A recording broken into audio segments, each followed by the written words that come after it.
Hello, everyone, and welcome to another episode of the Business Growth Show, where we talk about all components of business and how to utilize them for exponential growth. My name is Athin Cassiotis. I'm a business growth expert where I help business owners grow and scale to create wealth and freedom. And today, I have an awesome guest. His name is Jeremy Bollington, and he's a franchise consultant with Your Franchise is Waiting, where he works with individuals to help them explore franchise ownership options. And Jeremy guides his clients through a detailed discovery process to understand their transferable skills, goals, and objectives, and then works to find an ideal match. And in doing so, Jeremy also brings his own experiences as a small business owner to bear, as Jeremy became a franchise owner via two separate brands in 2016. And while Jeremy works with individuals from varied backgrounds, he has developed a specialism focused upon those seeking to immigrate to the US via the E2 visa program, helping such clients find a franchise to support their visa application. And prior to becoming a small business owner, Jeremy spent over 20 years in the banking industry. And more recently, he was co-head of wholesale banking in the America for Standard Chartered Bank, SCB, and New York, and where he has full profit and loss responsibility and oversaw approximately 400 employees across 4 offices in North America and 6 offices in Latin America. And prior to SCB, Jeremy spent his entire career with HSBC Bank, undertaking multiple roles in London, Hong Kong, and New York. And Jeremy grew up in England, attended Bridgwater Technical College, and entered the banking industry, where he became a fellow of the Chartered Institute of Bankers. And Jeremy currently lives in Charleston, South Carolina with his wife, Elaine. And in 2022, after 25 years in the US, both Jeremy and Elaine became US citizens. And welcome, Jeremy Bollington. Thank you for being on my show. Athin, thank you so much. It's great to be here. Look forward to a good conversation. Yeah, definitely. I'm sure it's going to be great for everyone watching and listening today. So you're a very successful entrepreneur. So for those people who don't know who you are, please introduce yourself by telling us more about you and your journey. Sure. And I think you did a really good job as well of covering a lot of things, but maybe to flesh out a little bit. So yeah, I grew up in the UK and kind of stumbled into the banking world, which ultimately proved to be, kind of a good decision and very enjoyable and fulfilling career. As you touched on, started in the UK and then kind of had the chance in 1997 to come to the US. And my wife was working as well in the finance world. We had 2 very young kids, and so we decided to up and move and see what the US was all about. And so we lived in and around New York, and I think within 6 months had both decided we weren't sure we wanted to go back to the UK. And so what was meant to be a 3-year expat deal in New York became kind of a 25 years later I'm still here, or still in the US anyway. And so banking, my career wise, I mean, most of it started out sort of generalist in the banking world, but fairly quickly kind of shifted into running relationships with corporations and over time became large companies. People in the UK, I was covering people like Volkswagen and other European auto makers, and then when I came to the US, kind of focused on consumer industry companies. So Coca-Cola was probably my biggest relationship over the years, and then other companies like Nike and Procter & Gamble. So it was kind of a lot of fun dealing with companies that were operating all over the world. I was working for a bank that had kind of footprint across the world. So we were trying to help those clients in multiple different markets, multiple different products. And then as I evolved and grew, I ran teams of people doing that. Got headhunted in 2011 by Standard Chartered to kind of run basically the same business. So it was kind of interesting, smaller business, but a bigger fish, if you will, in that business. And so I made that move. Had a lot of fun with them, did a lot of travel. My boss in the bank was running out of Singapore, so I was backwards and forwards to Singapore a lot, and built a really good team. I'd done the same at HSBC, but then in 2015, the bank ran into a brick wall, and a bunch of people got laid off. I was caught up in that, and it was kind of an interesting time, because by then our kids were grown. Our youngest had just gone to college, and I just wasn't sure I wanted to go do the same thing again. I'd built two really good teams, had a really good reputation, but I was just like, life's too. I was turning 50. I was about to turn 50, and it was just that element of like, life's too short to just go through the motions and do something, for a paycheck. I mean, we were kind of in a good financial position, and so I took decision to move from New Jersey down to Charleston, South Carolina. So that was a bit of a lifestyle decision for us. And then secondly, to kind of explore business ownership.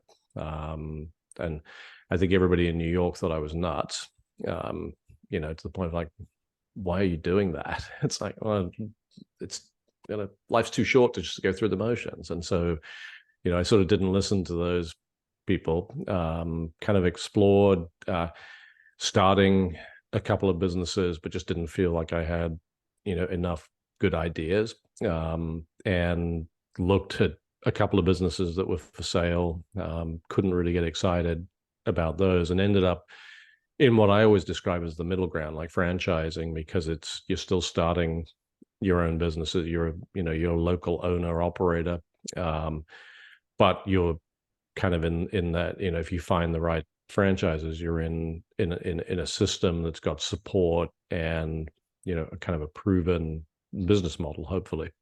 And so that's where we ended up. Got into two systems. Happy to talk more about those if you have questions. I mean, they were in the beauty space of all things, which you could see, maybe not the best for me. But it was about building a business using a platform. And we started that, had some good success. I was with one of those businesses. I was bringing in and developing franchisees for them in multiple markets, and that sort of exposed me to the franchise sales process.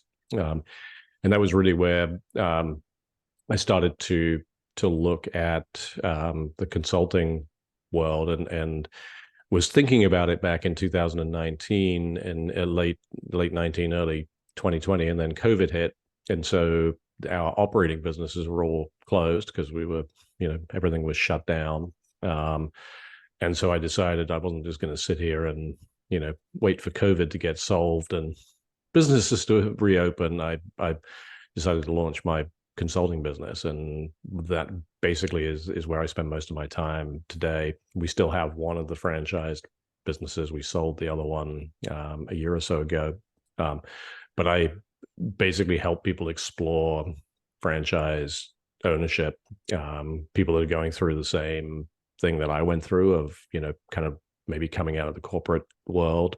And as you touched on, increasingly, I've sort of developed a niche focused on people coming to the US that are looking to find a franchise to support a visa. And that's just, I found that very fulfilling because, obviously I made that move to the US. I always joke with my clients in that business that I had it easy because, I came with a company, I was sponsored, but, I've sort of made that move, and I can see and totally relate to why, people might want to come to the US. And so it's very fulfilling kind of working with people on that and helping them through, that process. Yeah, awesome. Thanks for sharing that. And what a journey of traveling all over the world as part of that, and working with some big brands, and then finding what really connected with you, I guess, on that transition, that big transition.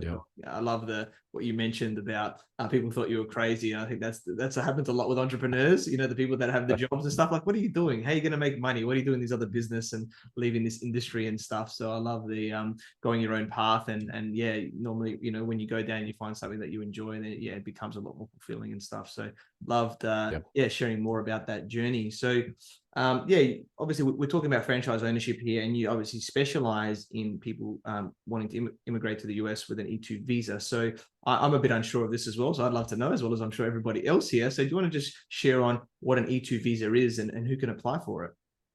Yeah, sure. So an E2 visa is, I guess the technical term is, it's a non-immigrant visa. So it doesn't have a direct path to either green card or citizenship. So that is probably the biggest downside of it, that it's basically allowing you, in many ways similar to kind of a regular work visa, in that it's allowing you to come to the US and be here legally and stay. There are approximately 80 countries that have treaties with the US that allow E2. Australia is certainly one of those. Interestingly, some of the biggest countries are not. So the BRICS, basically, of Brazil, India, China,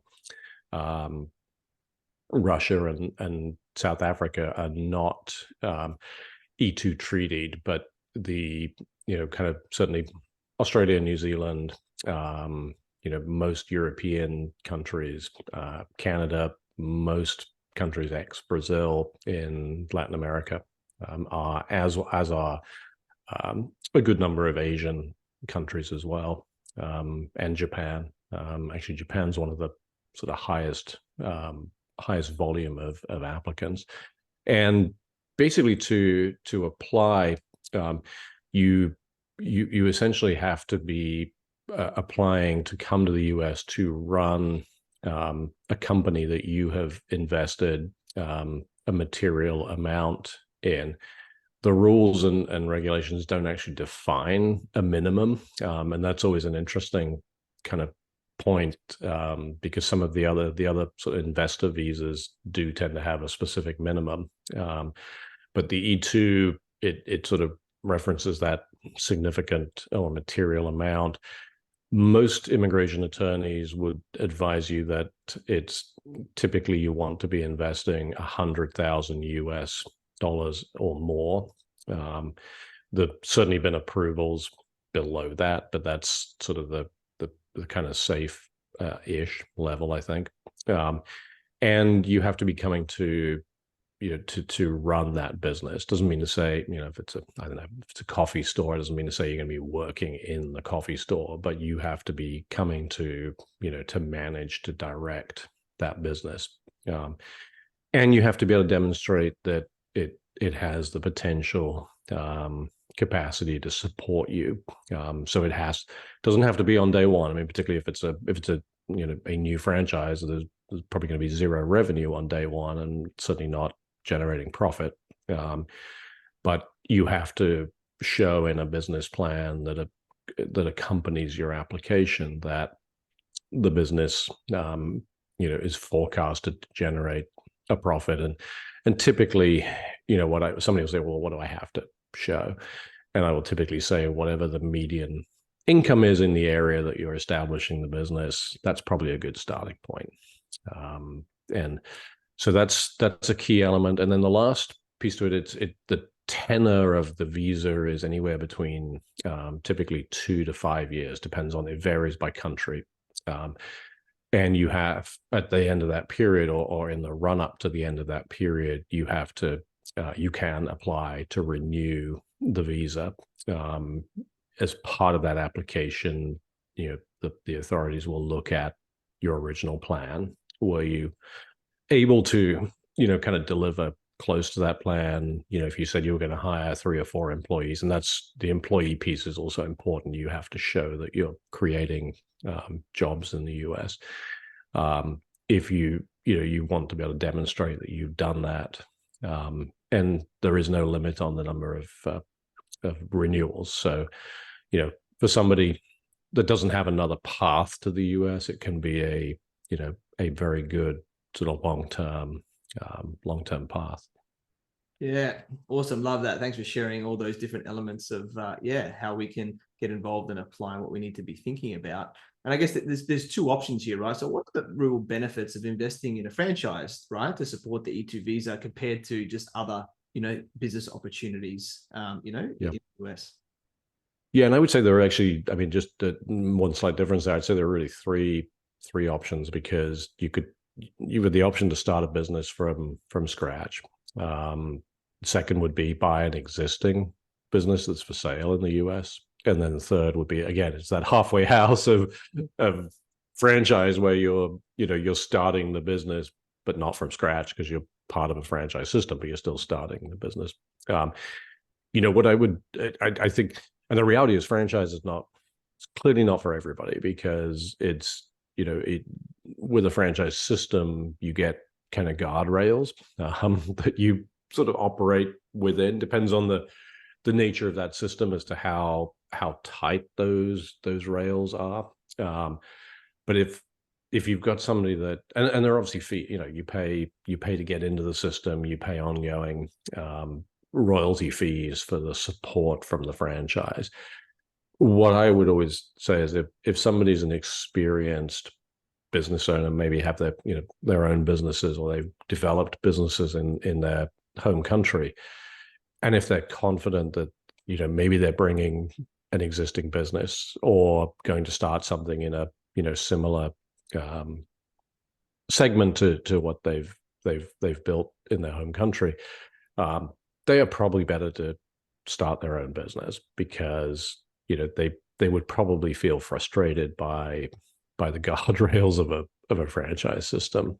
The alternative, obviously, as well, is if somebody, whether they've had business ownership experience or not, you can certainly look at finding a business for sale and purchasing that. I think where that's a little bit problematical is that unless you have real flexibility on where you want to live, you're immediately sort of restricted on, okay, what's for sale. And like, let's say you decide you wanted to come to Charleston, as I found when I was looking at businesses, there were a handful of businesses for sale. So you're kind of restricted on that. You're also restricted on whether the seller is willing to sell to somebody that there's uncertainty around whether they will get approved for a visa, and whether they will actually come and take over your business. So it again, lots of people have done it that way and found the right business, but that can be challenging. The benefit in many ways of the franchise side is that you're basically looking, again, if you're looking at a specific market, you're looking at what's available in what has available territory and meets your investment budget.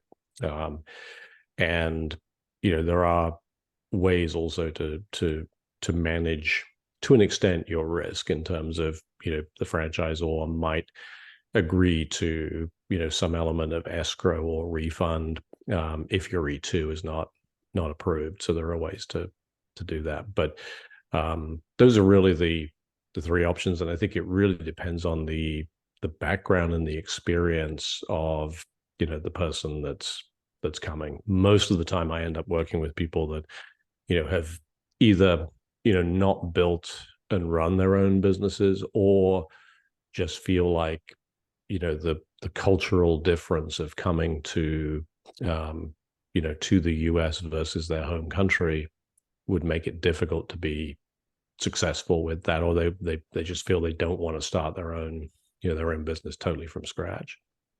Yeah, love that. Amazing points there, and I agree. I know from my coaches that travel the world, they do say that there are big differences with countries, even English speaking countries that are it's technically similar, like Australia and the US, but very different in the way they do business. So you have. Well, I can tell you, it's interesting when I think back to my time of showing up in the US as a banker in 1997. I mean, it took me 6 months to realize that actually most US clients didn't want to talk about the weather and the cricket for the first 10 minutes of a meeting. They just wanted to like get to it. And, so silly kind of things like that, you just doing the ways of doing business, just very different. And that's, and then add in differences by region. It's quite different down here in South Carolina to New York as an example. So yeah, definitely. Completely agree. And that is the benefit, I guess, of going to that system already that's working, right? So you've got a higher chance of success, basically, as long as you're happy to go into those guidelines, like you said. And I guess that comes to the point about, okay, well, we want to go down the franchise route, more safe and to be able to go in and have success. How do we choose the right franchise, right? Because there's a lot of options out there and everything like that. So what is the ways that we can think about choosing the right one? Yeah. Well, firstly, reach out to me. But no, joking aside, I mean, so you're right. I mean, the franchise sales world is an interesting world, because there are, I think, at any given time, I think the stat is that there's about 4,000 franchise systems active in the US, and that can range from the likes of McDonald's and the other quick service restaurants with thousands of locations, to a lot of effectively startup businesses. Maybe it's a business that has had a very successful corporate store or location, depending on the nature of the business, and start franchising. And the hardest place to get from in franchising is 0 franchisees to 10, 15, 20, because you're trying to find people that are willing to sort of take risk on the franchisor, because there's no guarantee they're going to be successful of running a franchise system versus running their corporate business, because that's 2 completely different skill sets. And so it's a very broad landscape. And then typically most franchise sales websites are designed to get you to put your information in so the sales rep can call you. And and they may or may not call you, particularly if they see that you live in kind of, let's say, certain area of Sydney. I hear from lots and lots of people, I reached out to a franchise, but they never called me. And that may well be that they're not going to have on their website whether they do E2 visas or not. And their selection may be just a case of, anybody applying from outside of the US, we're not reaching out to them. So it's actually, and even if they do, you then get into, it's hard to get real information without a lot of back and forth. What somebody like me does is it's the sort of the process that I will go through with, and this applies whether I'm working with somebody that's, here in the US, kind of coming out of the corporate world, or somebody that's kind of going through, looking for a business to support an E2.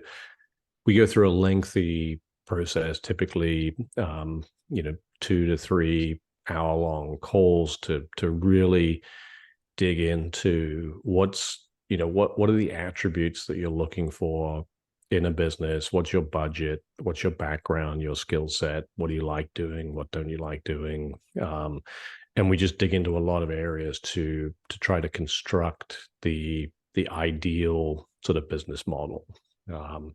And obviously, from a franchise perspective, there are, everybody thinks of the food businesses that we all know really well. But actually, the franchise landscape is like incredibly broad. I mean, it's pretty much every subsegment that you can think of. There are franchises out there, and so what I do then, particularly with E2 clients, would be take that sort of business model that we're building, and then try to match that up against the network of franchises that we work with. We have relationships with about 500, 600 different franchisors. Probably about a third of those will work with E2s, and try to match up, what are the right fits in terms of all those attributes. And then most importantly, will they do E2? And then B,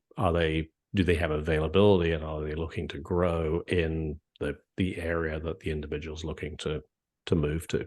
And so that's really sort of a matching kind of program that we go through. And then, hopefully there are some businesses that resonate with the client, and I basically then work with them hand in hand through a due diligence process. It's, they have to do the work, because I'm presenting different businesses, but then the onus is on the individual to do the due diligence with the franchise company. But it short circuits all of that. When we were talking earlier about that, somebody reaching out and the franchisor not responding because they're not, we take that sort of element out of the equation and take, when I go to a franchisor, they're getting from me a qualified candidate that's interested to learn about their business. So they're going to engage with that candidate and see whether that conversation and due diligence takes the two of them. Yeah, nice. Awesome. Thanks for sharing all of that. I'd like to know a little bit more about a good deal. I think it's important for people to know, right? Because like you said earlier, normally you invest something at the start, right, of the franchise, and then you pay like a royalty, right, ongoing for the support and everything there. So just so we know that, generally, like what's a good range, or what is standard, I guess, in the industry of like how much we should expect, right? Because you say minimum 100,000, to get to the E2, probably, to get that approval. But what's a good deal in terms of, going in as an investment initially, and like that ongoing percentage? You don't want to be, you're not going to give 50%, right? Of your thing. It's going to be a small percentage to make sure that you can still be profitable and everything there as well. Yep.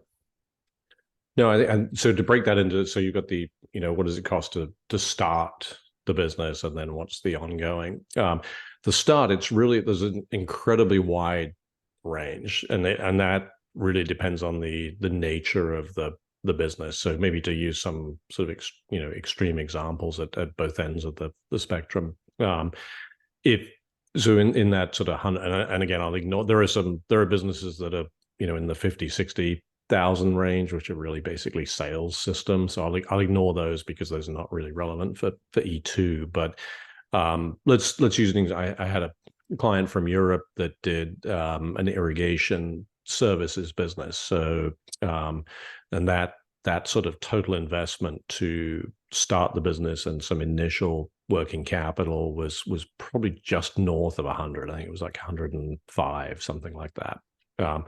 And that basically was a combination of franchise fee, which I think was ballpark of about 45 to 50,000 to buy into the system. It was purchasing a truck. Unfortunately, in most cases for E2 clients, they're having to pay cash because they don't have a US credit history. If you are a US person with a credit history, you can kind of shrink the initial cash investment on some elements of this, but element of marketing, some working capital, some equipment sort of rolls it up to that. If it's let's use a bricks and mortar business, let's say it's a fitness business.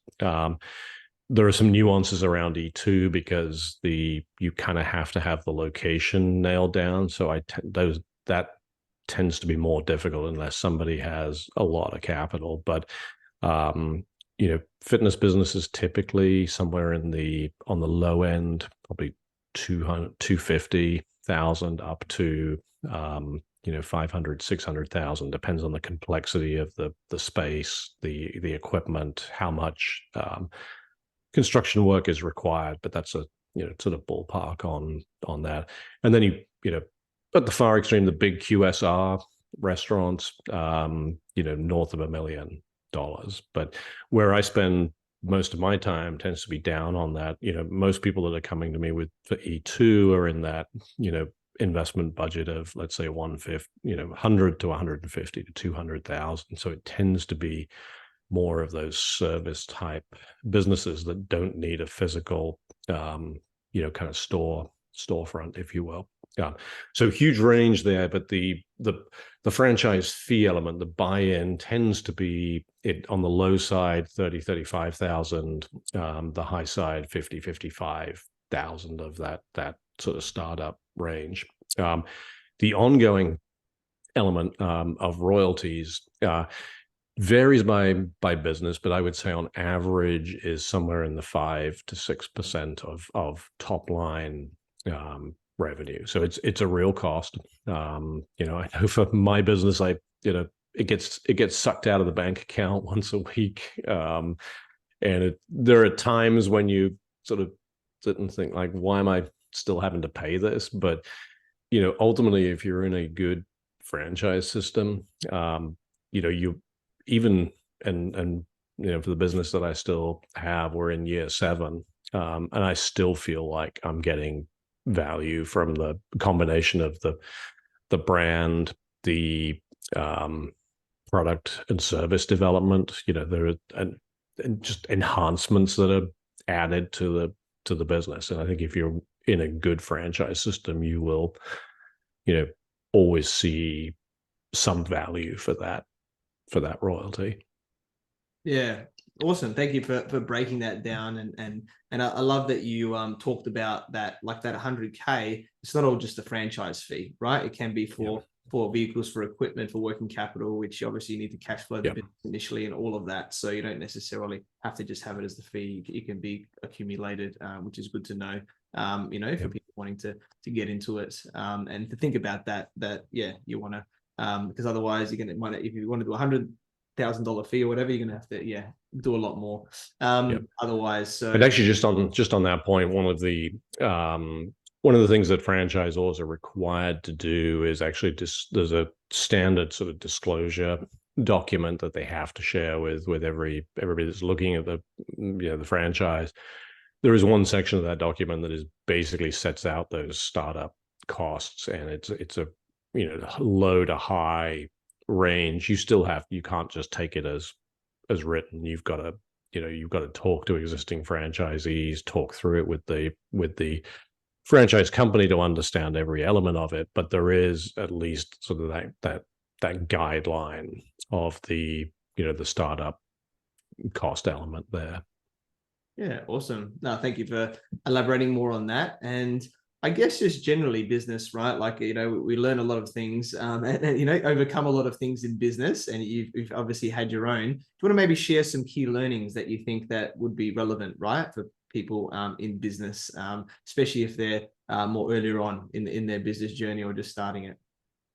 Yeah, and I think I've got the bruises or the the scars to back this up. I mean, I think what I always say is just assume that everything's going to take longer than you think, and it's probably going to cost more than you estimate. So, whether that's if you're and this is probably more relevant to bricks and mortar businesses, assume that it's going to take you longer to find the space. It's going to take you longer to get construction done, to get permits and that.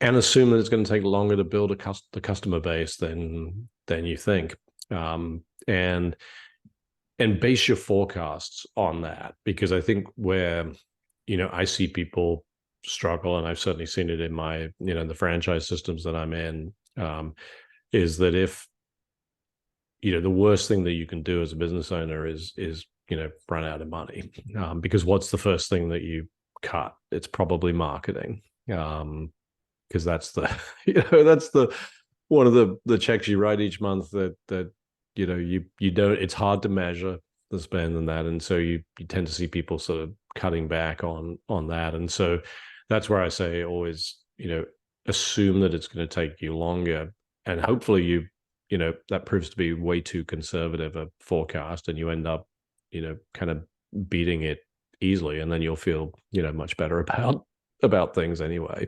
So I think that's I've certainly been guilty of putting forecasts together for my businesses that were probably too aggressive and at times. And I think, that would be my biggest takeaway for somebody starting afresh. Just be super conservative. Make sure you've got enough capital. And that's something I do. If somebody comes to me and says I can stretch to 150,000 budget, we'll also be, and this is relevant, I think, for somebody thinking about E2. Don't forget you're coming to a new country. There are going to be expenses that you don't anticipate. What are you going to do for healthcare coverage in the US? Because it's expensive. To rent somewhere without a US credit history, you're probably going to have to put cash down and a bigger deposit than somebody that's coming with a credit, that's here with a credit history. So I tend to, when somebody says I can stretch to a certain budget, I tend to go, okay, that's fine, but actually I'm going to pull that budget back and we're going to look at a lower number, because I think you should keep more cash, because when you've got the cash, it's easier to get other sources of cash. When you don't have it, it's hard to get financing or funding in any way. Yeah, love that. So true. The other costs that come, part of moving is there, and finding places and all the rest of it, which is definitely important.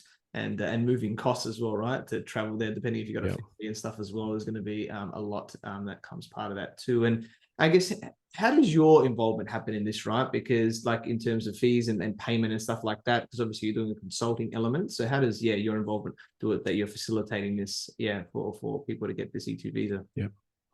No, that's a great question. So the way my business works, I basically get paid a referral fee by franchisors. And so if you were to come to me as an E2 candidate, I don't charge you a fee. We spend time up front to agree, whether it makes sense to work together. So I use that initial conversation to judge if somebody's serious. Because if they're not, I'm probably not going to spend an enormous amount of time on them. But then, once we get, and I typically after that first call, I give the person a whole load of homework, because if they're serious, they will do it, and they'll do it seriously. And then we get into, kind of the diligence piece of really trying to build that business model. But the way, and the reason franchise, some might say, gee, why would a franchisor be paying you a fee? That really comes back to what I was talking about earlier, that typically when I take somebody to a franchise company, they're pre-screened, pre-qualified, and they're very interested to learn about that franchise. The typical franchise development person is getting, he's looking for that needle in the haystack, because he's getting people filling in the online form that says, I'm interested in your business. But, and I've been on that receiving end when I was helping a brand grow. You spend a lot of time trying to reach people, trying to figure out if they have money to invest in the business, trying to figure out if they're serious. And I think the industry stat is like 1 out of 100 of those inquiries actually might become an owner. And so, whereas the percentage in terms of people that I would introduce to a franchise company is much higher, because we've gone through that vetting process to hopefully take franchise companies good candidates potentially. Yeah, nice. No, good to know, and no brainer really for everyone. In that process and going down that journey if it's right for them. Love it. And a lot of value that's been shared today. So Jeremy, I guess as we're starting to wrap up today, what one key piece of advice would you like to give to all the entrepreneurs watching and listening today? Yeah, I think Athin, we've already touched on the be conservative, but I think the other element in terms of if somebody is looking at E2 is that element of really thinking through their skill set, their ability, and particularly if they're thinking about taking something that they've done in another country and using that as the platform for an E2 into the US. I think think you touched on it really, that element of culture and the the differences. So I think if somebody is looking at an existing business platform, to really do the due diligence to make sure that that's something that is transferable to and should work in the US, and that they have the wherewithal and the skill set to do that in a different different business environment, because it is different obviously here. Yeah, awesome. Love that. Completely agree. And yeah, we connected through our networks where I learned about your awesome journey from having spent over 20 years in the banking industry to now being a franchise consultant with, Your Franchise is Waiting. And awesome guy, very knowledgeable what you've shared with us today. I'm sure you continue to help individuals explore franchise ownership options, and very grateful that we connected and look forward to working with you. So Jeremy, how can people find you and get in contact with you? Yep, Athin, the best way, either through my website, www.yourfranchiseiswaiting.com. And on there, actually, you'll see under services, there's an E2 services section. So we provide a little bit more detail on E2. And you can access my calendar there and book a call. Or you can just, if you're on LinkedIn, just hit me up on LinkedIn. I think I am the only Jeremy Bollington on all of LinkedIn. So hit me up on there, and I post, kind of hopefully interesting things on the franchise and E2 space on there. But certainly feel free to connect with me there and message me if you'd like to chat. Yeah, awesome, mate. Yeah, definitely connect with Jeremy on the website, learn more, book a time, or on LinkedIn as well. And I think I'm in the same boat. There's only one of me on LinkedIn as well. So we can both have that little cap on ourselves where we're got a unique name enough to keep it there, mate. So definitely awesome with what you've shared with us today. And I want to thank everyone for watching and listening to this show where we talk about everything on business growth. And please like, subscribe, and leave us a 5-star review. You can find me on LinkedIn, Facebook, Instagram, and YouTube as Athin Cassiotis. Visit my website, athincassiotis.com. If you want to grow and scale your business, you can reach out to me on any platform to see if we're a good fit. I completely agree with you, or do I? The only way you know is if you tune in next time. So till next time, remember that our business grows when we learn skills and take action using them. So in spite of fear, so remember to design your growth and results.